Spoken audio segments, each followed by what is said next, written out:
Dear all, एक बार फिर से स्वागत है आपका ग्लोब मेडिकोज एस्पायरेंट्स में। आज जो हम बात करने जा रहे हैं वो कैल्सीटोनिन और विटामिन डी के बारे में बात करने जा रहे हैं। तो वीडियो लास्ट तक देखिएगा ताकि ठीक से समझ में आए। वीडियो अच्छा लगे तो सब्सक्राइब, लाइक और शेयर करना ना भूलें। तो आज जो मैं बात करने जा रहा हूँ वो कैल्सीटोनिन के बारे में बात करने जा रहा हूँ। इससे पहले मैं पीटीएच यानी पैराथायराइड हार्मोन के बारे में बात कर चुका हूँ और कैल्शियम सप्लीमेंट्स के बारे में बात कर चुका हूँ कि वो कैसे कैल्शियम के लेवल को मेंटेन करवाता है प्लाज्मा में। तो आइए हम बात करते हैं कैल्सीटोनिन। कैल्सीटोनिन जो है वो हाइपोकैल्सीमिक हार्मोन होता है। हाइपोकैल्सीमिक हार्मोन का मतलब ये हुआ कि ये ब्लड में कैल्शियम के लेवल को कम करता है। ये प्रोड्यूस होता है parafollicular C cell of thyroid gland. ये थायराइड ग्लैंड के पैराफॉलिकुलर सी सेल से प्रोड्यूस होता है। और parathyroid thymus cell of medullary carcinoma of thyroid also contain calcitonin. ये थोड़ा बहुत कैल्सीटोनिन ये सब भी रखता है। Parathyroid, thymus, cell of medullary carcinoma of thyroid, ये सब थोड़ा बहुत कैल्सीटोनिन रखता है। उसके बाद यहाँ पे है प्लाज्मा कैल्शियम आयन इंक्रीज्ड।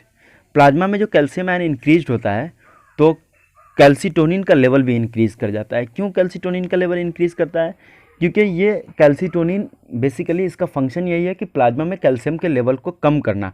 तो अगर मान के चलिए प्लाज्मा में कैल्शियम का लेवल बढ़ा हुआ रहेगा तो उसको कम कराने की जिम्मेदारी किसकी है? कैल्सीटोनिन की है। तो जब प्लाज्मा में कैल्शियम आयन इंक्रीज़ करेगा तो कैल्सीटोनिन भी उसमें बढ़ जाएगा। वो जैसे ही बढ़ेगा वैसे ही कैल्शियम का लेवल को घटा देगा। जब प्लाज्मा कैल्शियम लेवल, यहाँ पे दूसरे लाइन है, प्लाज्मा कैल्शियम डिक्रीज कैल्सीटोनिन। जब प्लाज्मा का कैल्शियम लेवल डिक्रीज होगा तो कैल्सीटोनिन भी डिक्रीज करता है। क्योंकि अगर कैल्सीटोनिन बढ़ जाएगा तो जितना कैल्शियम लेवल तो ऑलरेडी पहले से डिक्रीज है, और अगर कैल्सीटोनिन बढ़ जाएगा तो वो ऑलरेडी और ज़्यादा कम कर देगा, तो हाइपोकैल्सीमिक कंडीशन में चला जाएगा पेशेंट। तो इसलिए प्लाज्मा कैल्शियम डिक्रीज होगा तो डिक्रीज कैल्सीटोनिन। उसके बाद कैल्सीटोनिन का एक्शन देखते हैं।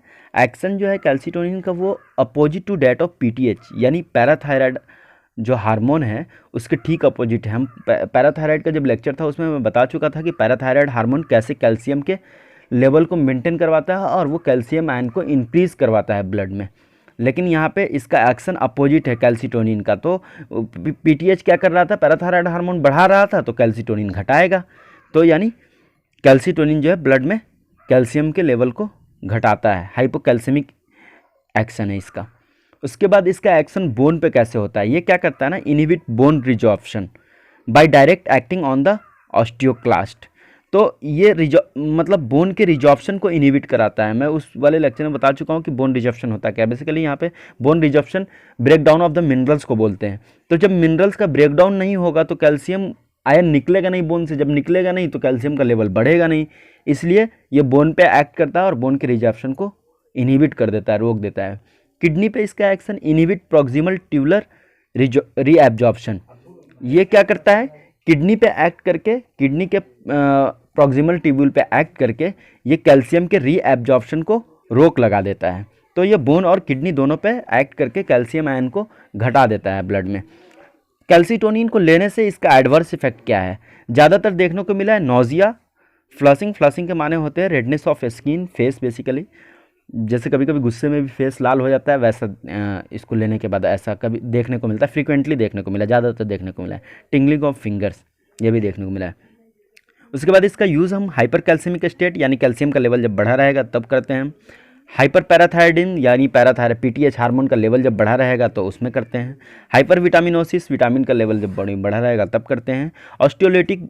ऑस्टियोलिटिक बोनी मेटास्टैटिस, यहाँ पे ऑस्टियोलिटिक का मतलब ये हुआ कि जो ऑसियस टिश्यू है उसका टूटना, ठीक है ना, बोन का डिग्रेड होना। क्यों? बोनी मेटास्टैटिस के थ्रू। मेटास्टैटिस उसको बोलते हैं कि जो मैलिग्नेंट सेल है एक जगह से बॉडी के एक पार्ट से दूसरे पार्ट में माइग्रेट करने को मेटास्टैटिस बोलते हैं।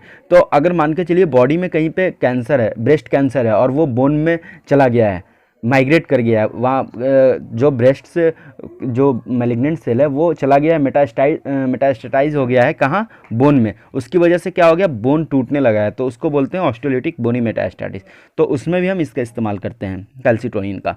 उसके बाद hyper calcaemia of malignancy. Malignancy के केस में क्या होता है कि हाइपर कैल्सीमिक हो जाता है पेशेंट। क्यों? क्योंकि जब बोन में घुसता है ना, जब बोन में मैलिग्नेंट टिश्यू रहता है तो उसकी वजह से बोन टूटने लगते हैं, डिग्रेड होने लगते हैं। उसकी वजह से क्या होगा, उसके अंदर का जो मिनरल्स है वो बाहर आएगा, तो उसकी वजह से हाइपर कैल्सीमिया हो जाता है। तो इस केस में भी हम कैल्सिटोनिन का इस्तेमाल कर सकते हैं।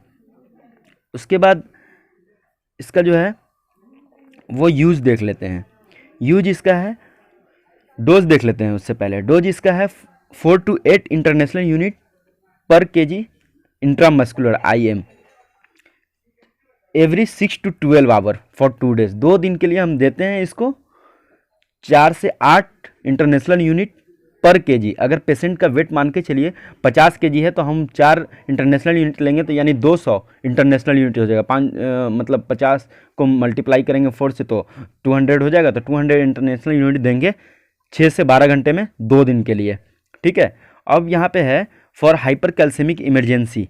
इसमें क्या करते हैं हम, अगर मान के चलिए कोई पेशेंट है जिसको कैल्शियम का लेवल उसके ब्लड में बहुत ज़्यादा बढ़ा हुआ है, जिसकी वजह से उसको पेन हो रहा है, प्रॉब्लम हो रही है, ठीक है ना, तो उसको क्या करेंगे ना, हम 5 से 10 इंटरनेशनल यूनिट पर केजी के हिसाब से उसको देते हैं। डाइल्यूट करवा, पहले उसको नॉर्मल सलाइन जो होता है उसमें डाइल्यूट कर देंगे, और उसको डाइल्यूट करने के बाद 6 घंटे में उसको चढ़ाते हैं। मतलब स्लोली इन्फ्यूज करते हैं उसको, धीरे धीरे 6 घंटे में हम 5 से 10 यूनिट पर केजी डाइल्यूट करेंगे नॉर्मल सलाइन में, और उसके बाद उसको हम 6 घंटे में चढ़ा देते हैं इमरजेंसी केस में, हाइपर कैल्सीमिक इमरजेंसी में। ठीक है। उसके बाद पैजेट डिजीज है, उसमें क्या होता है, बोन में थिकनेस बढ़ जाती है और उसमें सॉफ्टनेस आ जाता है बोन में। ठीक है। उसकी वजह से क्या होता है कि वो बेंड भी कर सकता है और भी बहुत सारी प्रॉब्लम क्रिएट होने लगती। तो ऐसे केस में क्या करते हैं ना, हम 100 इंटरनेशनल यूनिट IM दे सकते हैं या सबक्यूटेनियस दे सकते हैं। डेली दे सकते हैं या अल्टरनेट डे पे भी दे सकते हैं, कुछ दिनों के लिए दे सकते हैं। क्योंकि जब हम ऐसे केस में जब हम देते हैं ये कैल्सिटोनिन, तो उससे क्या होता है ना कि एंटीबॉडीज़ बन जाता है उसके खिलाफ, कैल्सिटोनिन के खिलाफ। जब कैल्सिटोनिन के खिलाफ एंटीबॉडीज़ बन जाएगा तो फिर समझ ही रहे हैं क्या होगा, फिर वो एक प्रोसेस में आ जाता है, इन्फ्लामेटरी प्रोसेस में आ जाता है। तो हम इसको नहीं दे सकते हैं, कुछ महीने तक ही यूज़ कर सकते हैं।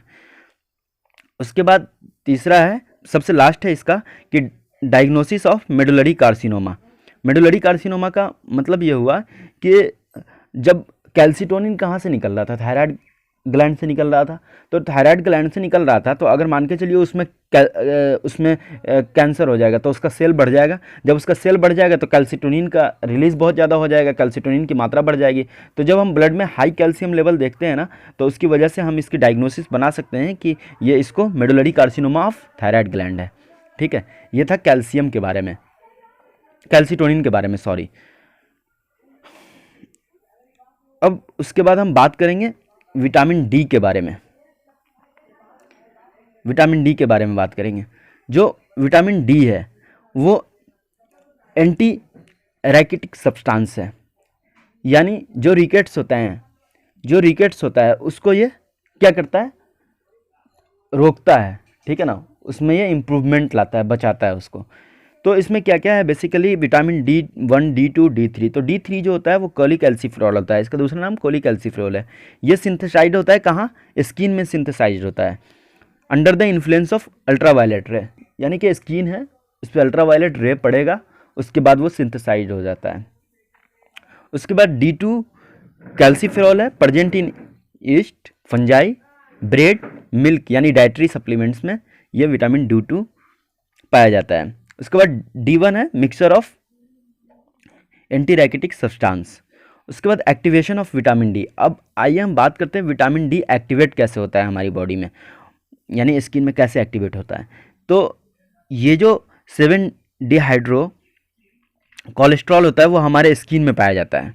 जो हमारे स्किन में पाया जाता है तो क्या होता है, जब हम सूरज की रोशनी हमारे स्किन पे पड़ती है तो ये चेंज हो जाता है कोलिकैल्सिफेरॉल में। कोलिकैल्सिफेरॉल विटामिन D3 में चेंज हो जाता है, लेकिन ये नॉन एक्टिव फॉर्म है, ये अभी एक्टिव नहीं हुआ है। उसके बाद ये कहाँ चला जाता है, यहाँ लीवर में चला आता है। कोलिकैल्सिफेरॉल विटामिन डी लीवर में चला आता है, विटामिन D3, और फिर यहाँ पे ये चेंज हो जाता है। ये चेंज होता है 25 हाइड्रोक्सी विटामिन D3 में, यानी इसका दूसरा नाम कैल्सिफेडियोल है। ये वहाँ लीवर में चेंज हो जाता है। पहले ये स्किन में था, स्किन में सनलाइट मिला, उसकी वजह से कोलिकैल्सिफेरॉल में चेंज हो गया, कोलिकैल्सिफेरॉल चेंज हो गया कैल्सिफेडियोल में, लीवर में, और फिर लीवर से ये किडनी में आ जाता है। किडनी में आने के बाद ये कैल्सिट्रायल में चेंज हो जाता है, और कैल्सिट्रायल जो है वो विटामिन डी का एक्टिव फॉर्म है। और फिर ये कैल्सिट्रायल ब्लड में आ जाता है, ब्लड में आने के बाद ये फिर कैल्शियम के एब्जॉर्प्शन को मेंटेन करवाता है। ठीक है, तो आइए हम क्या करते हैं, एक्शन देखते हैं इसका। विटामिन डी का एक्शन क्या है? एक्शन विटामिन डी का है, ये इन्हांस करता है absorption of calcium and phosphate from GIT. जब हम कैल्शियम आयन खाते हैं, कैल्शियम सप्लीमेंट्स लेते हैं, तो क्या करता है ना, विटामिन डी अगर हमारे बॉडी में नहीं रहेगा तो ये एब्जॉर्ब नहीं करा पाएगा। तो इसीलिए हमको विटामिन डी की ज़रूरत पड़ती है कैल्शियम और फॉस्फेट के एब्जॉर्प्शन के लिए इंटेस्टाइन में, जीआईटी में। उसके बाद ये synthesis of calcium channel and calcium binding protein, ये सिंथेसाइज भी करता है कैल्शियम चैनल को और कैल्शियम बाइंडिंग प्रोटीन को भी सिंथेसाइज करता है। उसके बाद इसका एक्शन, विटामिन डी का एक्शन जो है, विटामिन डी एक्टिव फॉर्म की बात कर रहा हूँ मैं, जो कैल्सिट्रायल है, तो ये क्या करता है, इसका एक्शन और है तीसरे लाइन में, increase resorption of calcium and phosphorus from bone. ये बोन के अंदर जो मिनरल्स होते हैं, कैल्शियम और फॉस्फेट, इसको भी ये निकलवा देता है, ब्रेक डाउन करवा के। उसके बाद इसका एक्शन है tuberal reabsorption of calcium and phosphate in kidney. यह किडनी में क्या करता है ना, किडनी के ट्यूब्यूल जो होते हैं उस पर एक्ट करके कैल्शियम आयन और फॉस्फेट आयन को रीएब्जॉर्ब करवा देता है। तो विटामिन डी का बहुत बड़ा रोल है, ये इतना एक्शन है इसका। उसके बाद हम आते हैं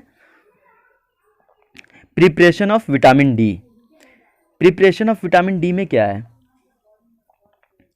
प्रिपरेशन ऑफ विटामिन डी जो है वो पहला तो है अर्गोकैल्सिफेरॉल, ये विटामिन D2 है।